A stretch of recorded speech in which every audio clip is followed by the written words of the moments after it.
We've gone for redundant set sequencer start, T-minus 20 seconds and counting.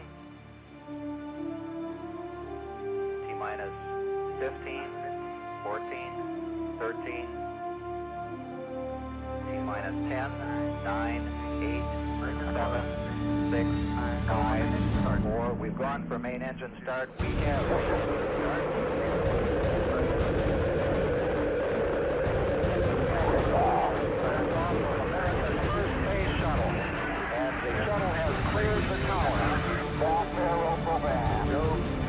Roger, roll.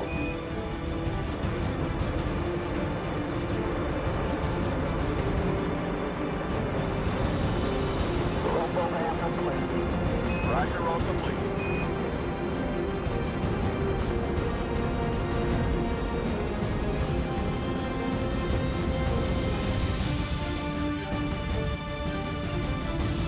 Roger on the set, Columbia.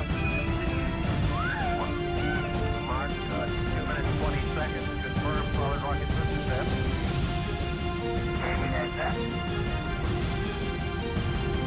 Roger, we confirm the set, Columbia. 9 minutes, 3 seconds. Confirming shuttle main. Shuttle control, Houston, 12 minutes mission elapsed time. We've had loss of signal with Columbia through Bermuda. The next station to acquire will be Madrid. Go for main engine start. We have a go for main engine start.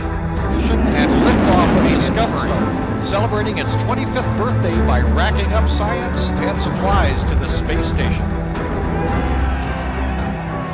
The solid rocket boosters a little away. Columbia, Houston, UHF comm check. Roger, roll.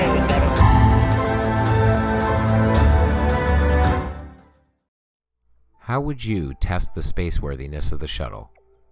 There's a lot of different ways such a thing could have been done. Remember that, in order to send living things to space, several stepping stones were used. The first animals in space were a pair of fruit flies aboard a V-2 rocket, used to test the effects of radiation exposure at high altitudes. Following this, Russia launched a number of rhesus monkeys into space, many of them not coming back, in order to test orbital launch and recovery capabilities. Afterwards, later tests would include dogs like the famous Laika, the first animal to orbit the Earth. Only after this point did we begin sending humans into space, once we had done tests and sacrificed non-human lives to ensure the safety of such a thing.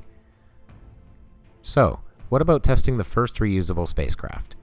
Of course, we've already covered approach and landing tests, and stress tests on the Enterprise told us she could easily survive the intense forces of launch and re-entry. Perhaps a suborbital launch would be the safer approach, ensuring it can both get to space and return. Perhaps an uncrewed powered flight test, sending an empty shuttle into orbit and back again.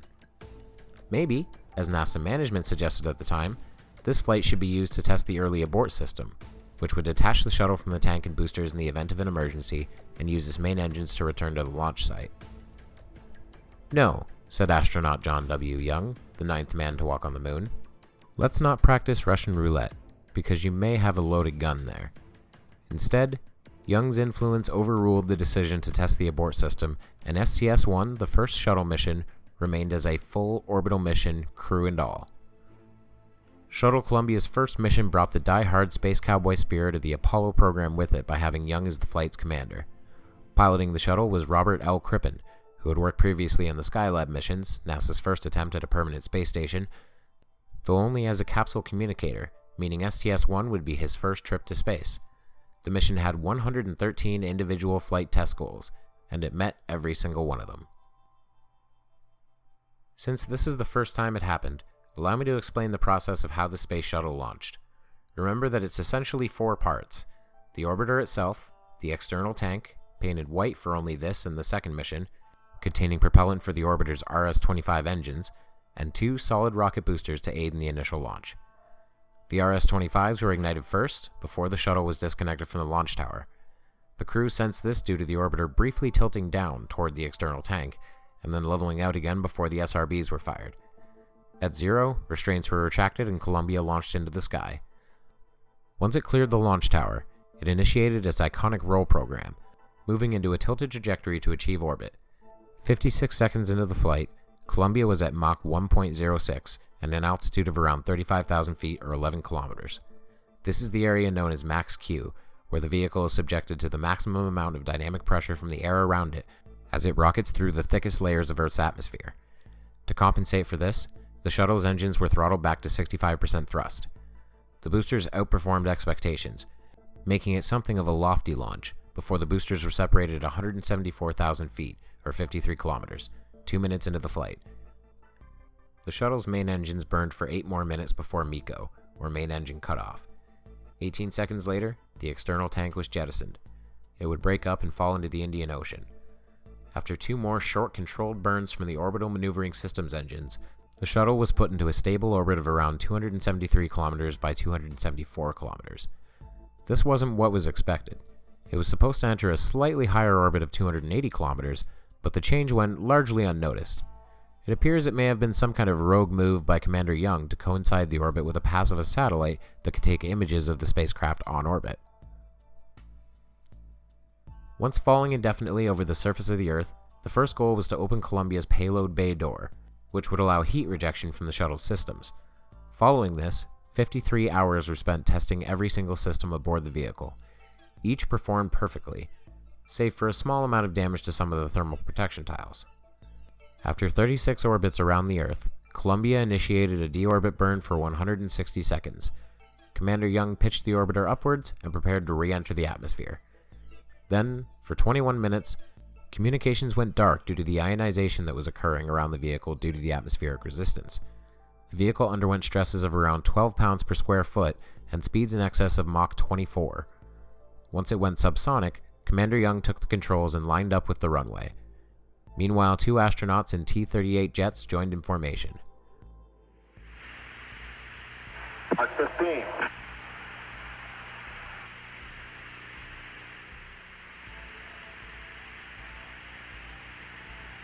Airspeed 271 knots.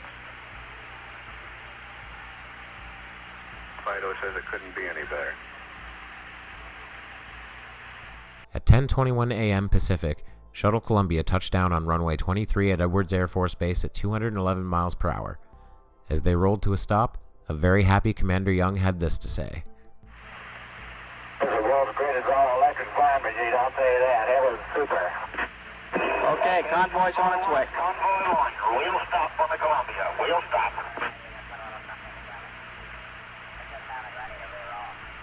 So there you have it, the very first space shuttle mission, a complete success. A few lessons were learned about what stresses the orbiter was capable of enduring, and everyone came home safe. A perfect way to start the program off right.